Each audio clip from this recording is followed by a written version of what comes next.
Good morning all of you. अपने अपनी पहले वाली क्लास में पढ़ा था वचन। वचन की परिभाषा एक बार अपन अभ्यास कर रहे हैं, वापस उसका दोबारा उसको ध्यान में रखकर पढ़ रहे हैं। देखो कि वचन की परिभाषा, वचन के भेद है, वो दो होते हैं, उनकी परिभाषा, उनके क्वेश्चन आंसर, ये सब अपने कंप्लीट किया था। ठीक है, और आपने अच्छे से उनको नोटबुक में भी किया होगा। तो अब देखो वचन किसे कहते हैं। वे संज्ञा शब्द जिसमें एक या अनेक होने का बोध हो वो वचन कहलाते हैं। एक वचन और बहुवचन, उसके दो भेद हैं, जैसे लड़का, लड़की और लड़कियां, पुस्तकें, ये सब उसके उदाहरण हैं। तो अब देखिए आप, वचन एक वचन की परिभाषा क्या थी। वे संज्ञा शब्द जिनमें एक जाति और एक ही वस्तु का बोध हो वो क्या है, एक वचन, जैसे लड़का, पेंसिल। और बहुवचन में वे संज्ञा शब्द जिसमें एक से अनेक होने का बोध हो वे बहुवचन होता है। तो ये आपने पढ़ा था और उसके क्वेश्चन आंसर भी अपन ने किए थे। तो क्वेश्चन आंसर भी आपने कम्प्लीटली सही से किए हैं, क्योंकि अपन ने वचन को कई बार पढ़ा है, बार बार अभ्यास कर रहे हैं, तो इसलिए आपका क्वेश्चन आंसर प्रॉपरली सही होगा। तो अब अपनी नेक्स्ट क्लास है आज की, वो स्टार्ट करते हैं किसके साथ, प्रोनाउन के साथ। किसके साथ, प्रोनाउन, सर्वनाम। अब देखिए अपन आज पढ़ते हैं तनु। दादी माँ आप बगीचे में क्या कर रही हैं। तो आप देखो तन्नू है, वो क्या है, लड़की का नाम है, संज्ञा है ना, संज्ञा है तन्नू। तो तन्नू की जगह अगर ये भी लिखे ना, वह दादी माँ से कह रही है, तो वह किसके लिए आया, तन्नू के लिए आया, और संज्ञा के स्थान पे आया, तो वह भी क्या हो गया, सर्वनाम। आप क्या है, सर्वनाम। क्या है, सर्वनाम। जो ये रेड पेन से लिखे हुए वो सब क्या है, सर्वनाम। दादी माँ बेटा मैं नीम और आम के पौधे लगा रही हूँ, तो मैं क्या हुआ इसमें, सर्वनाम। तन्नू अरे वाह दादी, आम तो मुझे बहुत पसंद है, लेकिन नीम क्यों, वह तो बहुत कड़वा होता है। तो इसमें इस लाइन में क्या है, देखो, मुझे और वह सर्वनाम है। दादी माँ तन्नू नीम हमें शीतल छाया मिलता है और इससे अनेक प्रकार की दवाइयाँ भी बनाई जाती है, यह तुम्हें शुद्ध हवा भी देगा। अब देखो इसमें क्या है, सर्वनाम, हमें है, इससे है, यह है और तुम्हें है। तन्नू फिर तो हम मीठे मीठे आम खाकर नीम की ठंडी ठंडी छाया में खूब खेलूँगा। मतलब ठीक है, तो मैं इसमें क्या हुआ, सर्वनाम। चलिए आपकी कुछ मदद कर देता हूँ।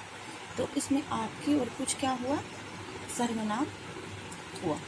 ठीक है, जो ये रेड पेन से लिखे हुए हैं वो क्या है, सब सर्वनाम है, मतलब संज्ञा के स्थान पर। देखिए इसकी डेफिनेशन भी अपन पढ़ेंगे। आपने दादी और तन्नू की बातचीत को पढ़ा, इसमें छिपे रंगीन शब्दों पर ध्यान दीजिए।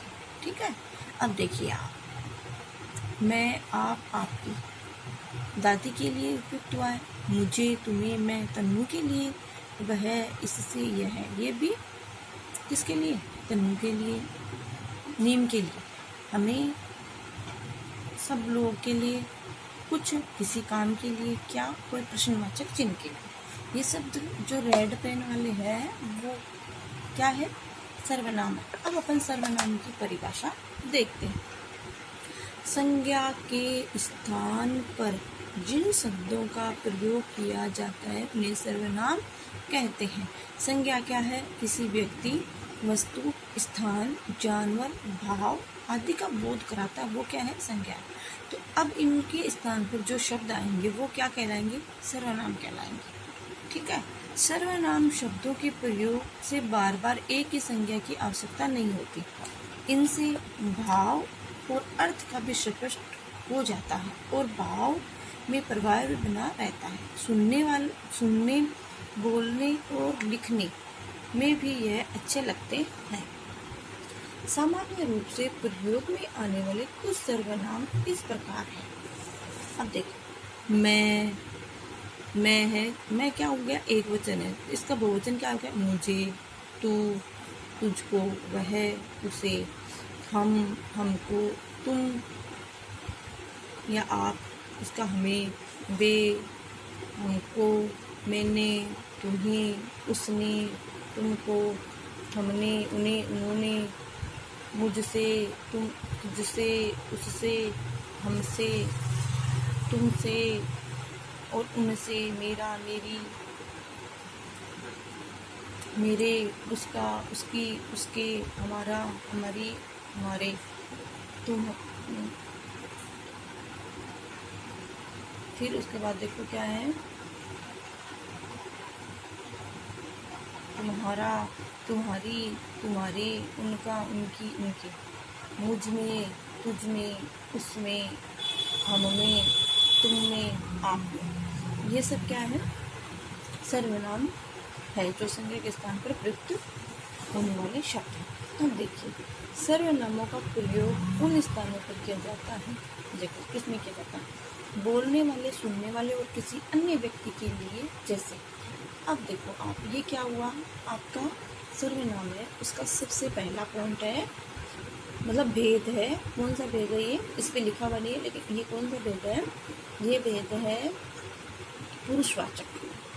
कौन सा भेद है, पुरुषवाचक, जिसमें क्या होता है, जिसमें बोलने वाला होता है और सुनने वाला होता है और किसी और कोई अन्य व्यक्ति भी होता है। जैसे आम, जैसे मैं आम खा रही हूँ, ये कौन है, बोलने वाला है कि मैं आम खा रही हूँ, तो वो बोल के बता रही है ना कि मैं आम खा रही हूँ।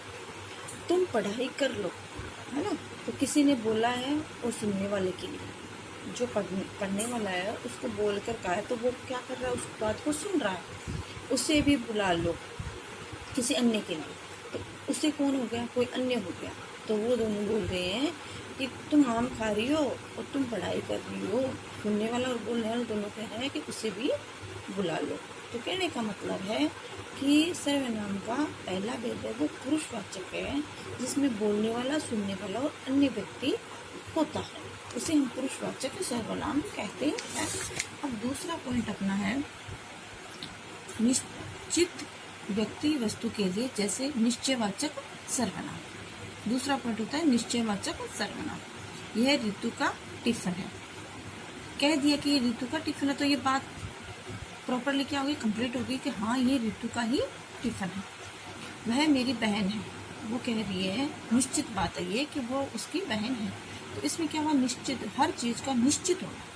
तो इसके अंतर्गत निश्चयवाचक जो सर्वनाम है उसके अंतर्गत क्या आता है, यह और वह आता है, ठीक है। फिर उसके बाद में अनिश्चित, जो अनिश्चित वाचक सर्वनाम, मतलब कहने का मतलब है थर्ड जो भेद है, 3 नंबर का भेद है, उसके अंतर्गत क्या आता है, अनिश्चित वाचक सर्वनाम। जैसे कोई बाहर बुला रहा है, तो कोई निश्चित बात नहीं है कि कोई भी हो सकता है बाहर बुलाने वाला, किसी का नाम तो दिया नहीं है, तो कोई भी व्यक्ति है वो आपको बाहर बुला रहे हैं। अब निश्चित नहीं है, माँ है, पापा है, दादी है, बहन है, दोस्त है, ठीक है ना। आँख में कुछ गिर गया है, अब आँख में कुछ भी गिर सकता है, जैसे कोई मच्छर, मतलब कोई भी, जैसे छोटा सा कोई कागज का टुकड़ा, कुछ भी गिर सकता है, पर निश्चित नहीं है, लेकिन कुछ गिरा जरूर है। तो अनिश्चित में क्या हो गया, कोई, कुछ, ये अनिश्चित के अंतर्गत आते हैं। अब प्रश्न पूछने वाले के लिए, जैसे प्रश्नवाचक सर्वनाम, तो कौन आया है, ये प्रश्न पूछा कि भाई कौन आया है, मेज पर क्या रखा है, अपन पूछ रहे हैं किसी से ये क्या हो रहा है, कौन है ना।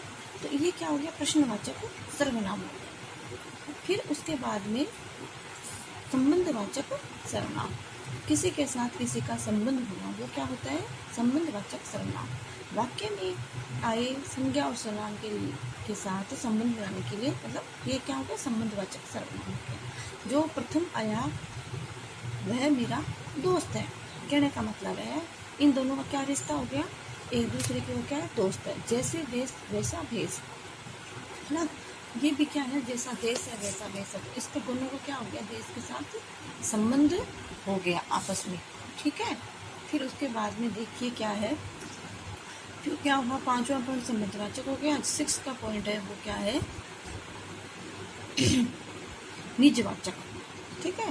कर्ता के स्वयं कार्य किए जाने के बारे में बताने वाले, जैसे निजवाचक, निज का मतलब होता है कम्प्लीटली, मैं खुद पौधे में खाद देती हूँ।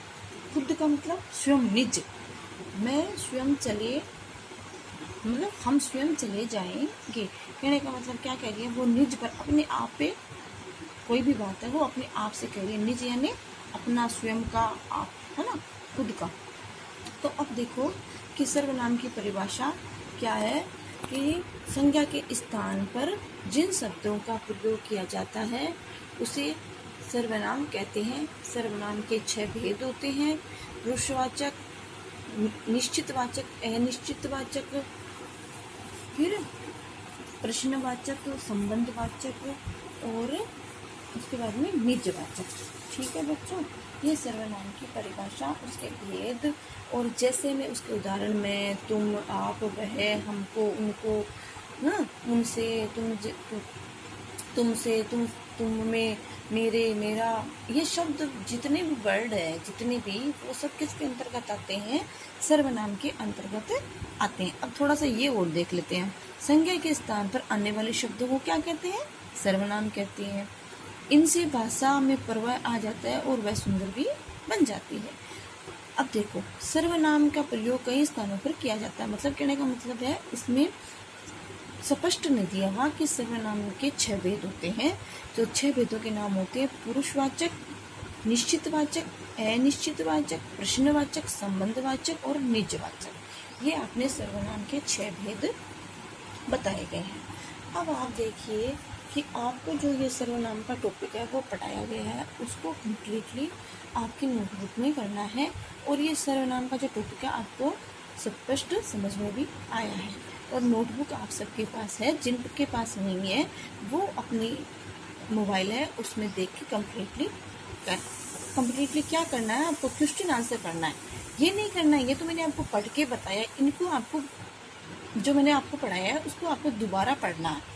दोबारा पढ़ के फिर उसको आपको, जब हम क्वेश्चन आंसर करेंगे तब अपन नोटबुक में उसको करेंगे। अभी आप इनको पढ़ना है कि सर्वनाम किसे कहते हैं, सर्वनाम के भेद क्या होते हैं और उन भेदों के अंतर्गत क्या आता है, ये सब आपको प्रॉपरली पढ़ना है। फिर उसके बाद हम क्वेश्चन आंसर नेक्स्ट क्लास में करेंगे। ये आपको सर्वनाम का टॉपिक अच्छे से समझ में आया होगा। Thank you.